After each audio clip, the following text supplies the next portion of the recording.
on est évidemment dans une situation totalement ubuesque, où les gens préfèrent être malades plutôt que de se faire piquer, où on a des restrictions aux libertés qui sont sans commune mesure avec ce qui s'est jamais fait dans des situations bien plus graves. Donc évidemment, il y a eu un effet de sidération de la population. J'espère qu'on en sort progressivement. Et à mesure qu'on en sortira, on se rendra compte que les mesures qui ont été prises ont été absolument excessives. Les changements législatifs et réglementaires quasi permanents dans le cadre de la lutte contre le coronavirus sont de plus en plus contestables. Ce n'est pas seulement le droit de la santé qui est modifié, mais c'est aussi le droit de la famille, ou même, selon les propres mots du gouvernement, le pacte social qui est redéfini. Alors nous allons aborder ces différents sujets ce soir dans le droit au débat avec Grégoire Pupinck, directeur de l'ECLJ.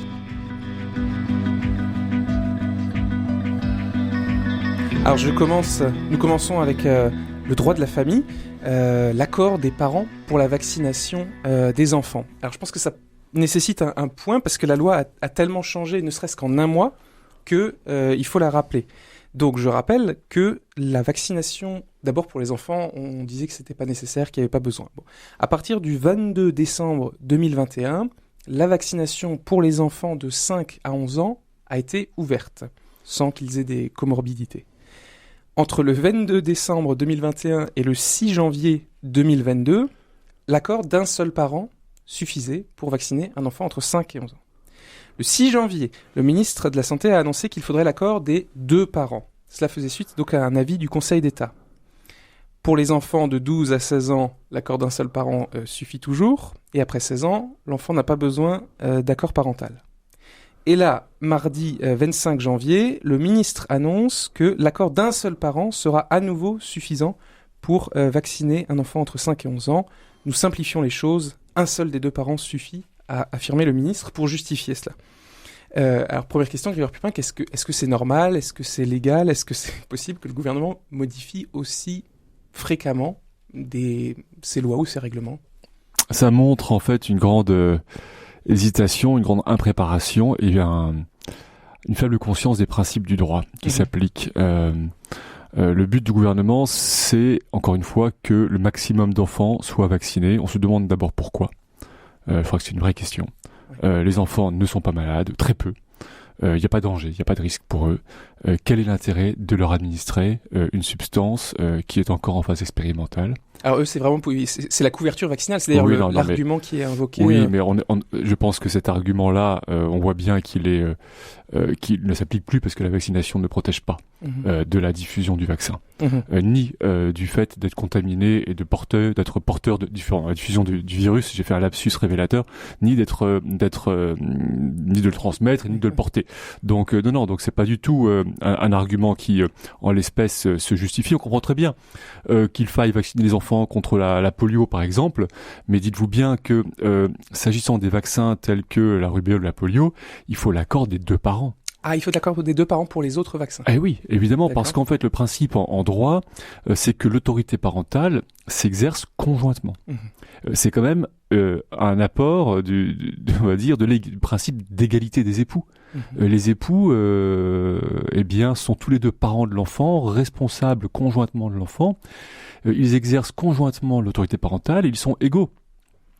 Et cet exercice conjoint, c'est aussi une garantie du respect de l'intégrité de la famille. On ne va pas semer la discorde au sein de la famille en donnant un droit particulier à l'un des 2 parents contre l'autre. Pourquoi est-ce que finalement ce serait pas plutôt le parent qui refuse la vaccination qui l'emporte? Parce que ça va pas dans le sens du gouvernement. Eh ben voilà. Exactement. Et donc c'est vraiment le principe légal. Donc le principe légal, il est posé, il repose sur le principe fondamental de l'égalité des époux, de l'unité du respect de l'unité de la famille, et il en découle le principe de l'exercice conjoint de l'autorité parentale, qui s'applique en toute matière. Il s'applique en toute matière, ce principe. Il est en tout cas, en toutes circonstances applicables. La seule particularité, c'est que pour les actes usuels de la vie quotidienne, on présume que l'autre parent est d'accord. Ça veut dire que vous, lorsque vous emmenez vos enfants, je ne sais pas, chez le dentiste ou à la piscine ou que sais-je, pour des actes simples, eh bien la personne qui prend en charge vos enfants, même à l'école, peut légitimement supposer que votre conjoint est d'accord avec vous. Donc ce principe de présomption de l'accord du conjoint sert en fait à protéger les personnes avec qui vous interagissez, les personnes qui vont agir sur votre enfant. Elles pourront légitimement estimer que les deux parents étaient d'accord pour faire telle ou telle chose. Mais cela ne s'applique qu'aux actes usuels de la vie quotidienne, et évidemment, ça ne s'applique pas à un acte tel que un acte médical ou tel que la vaccination en particulier, et d'autant plus s'agissant d'une injection aussi particulière que celle contre le Covid. C'est ça, acheter une baguette, la boulangère peut présumer que l'enfant a l'accord de ses parents. Donner l'autorisation pour que l'enfant aille à la piscine, voilà. Mais alors justement, le président du Conseil d'orientation de la stratégie vaccinale, Alain Fischer, lui considère que cette vaccination finalement c'est anodin, ou presque. Il a dit exactement, je le cite, « Je pense que c'est un peu malheureux, c'est un obstacle qui dramatise un peu cette notion de vaccination ». Il disait ça par rapport au fait qu'on ait de nouveau requis l'accord des deux parents. Oui, alors est-ce qu'il a raison de dire que déjà la vaccination n'est pas une notion. C'est une potion peut-être, mais pas une notion. Donc non, on ne dramatise pas. Je pense que la dramatisation de cette vaccination, elle est déjà bien visible et bien présente dans toute la société, pas qu'en France.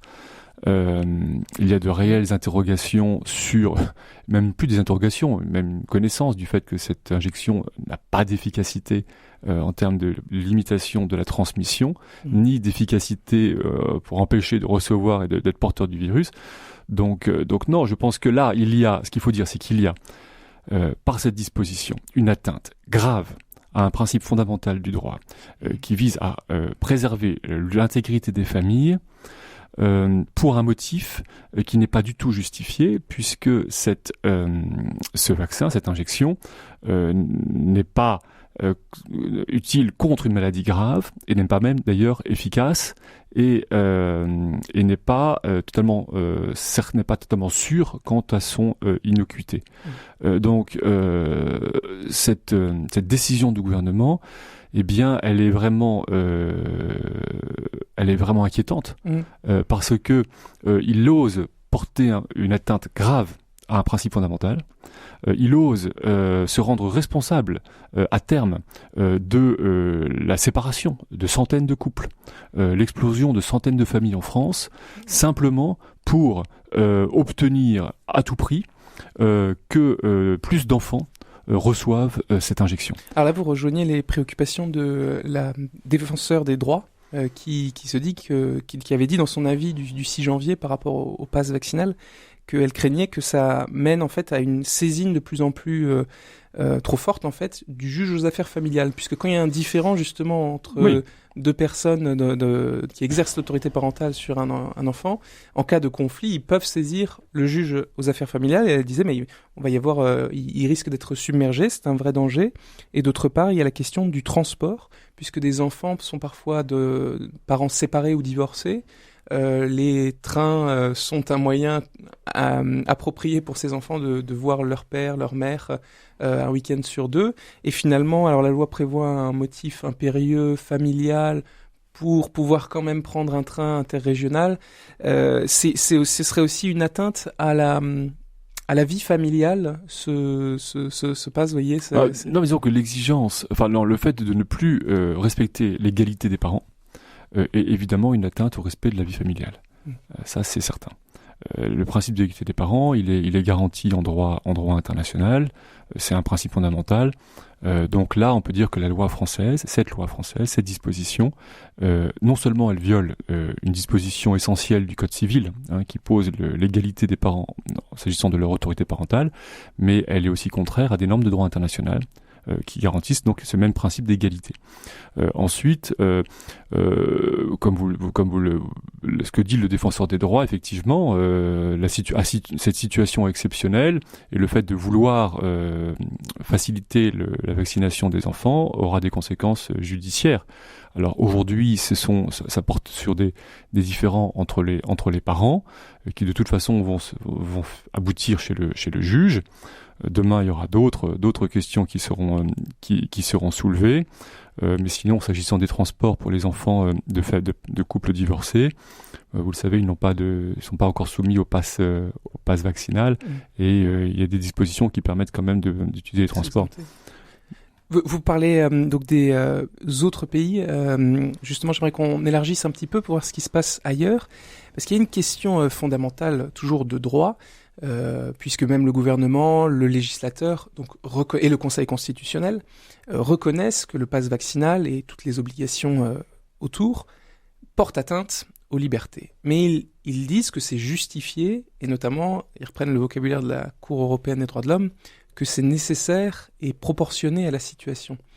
Alors, avec ce qui se passe dans les autres pays européens aujourd'hui, si certains se mettent à dire que la vaccination n'est plus obligatoire, que finalement le pass vaccinal, le pass sanitaire n'est plus nécessaire, est-ce que cet argument de la nécessité et de la proportionnalité pourrait être encore invoqué? J'ai une question un peu large. C'est ça, non, c'est une très bonne question, parce qu'effectivement, c'est toujours ce que l'on avance, avec toutefois quelques réserves parfois, pour laisser une marge d'appréciation à l'État.